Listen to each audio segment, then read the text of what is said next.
Past relationship വളരെ detailed ആയിട്ട് പറയാതിരിക്കാൻ ശ്രമിക്കുന്നത് തന്നെയാണ് പുതിയൊരു ബന്ധത്തെ സേഫ് ആക്കി വെക്കാൻ നല്ലത്. എന്റെ ഒരു പേഴ്സണൽ ഒപ്പീനിയൻ ആണ് നിരവധി കേസുകൾ കാണുന്നത് കൊണ്ട്.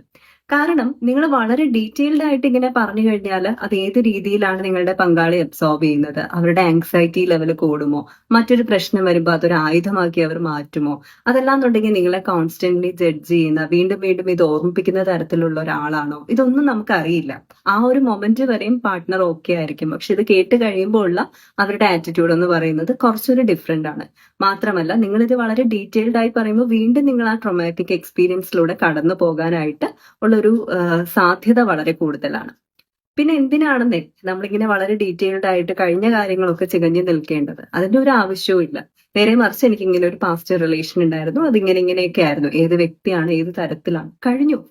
അവിടെ അത് കഴിയാണ്. അല്ലാതെ നിങ്ങൾ അവിടെ പോയിരുന്നോ, ഇവിടെ പോയിരുന്നോ, ഇങ്ങനെ ചെയ്തിരുന്നോ, അങ്ങനെ ചെയ്തിരുന്നോ എന്നൊക്കെ പറഞ്ഞിട്ട് കൂടുതലായിട്ട് നിങ്ങളുടെ പാർട്ട്ണർ ചോദിക്കുന്നുണ്ട് എന്നുണ്ടെങ്കിൽ ഡെഫിനറ്റ്ലി അവർക്കത് അബ്സോർബ് ചെയ്യാൻ കഴിയാത്തത് കൊണ്ടാണ്, അവർക്കത് അക്സെപ്റ്റ് ചെയ്യാൻ കഴിയുന്നില്ല.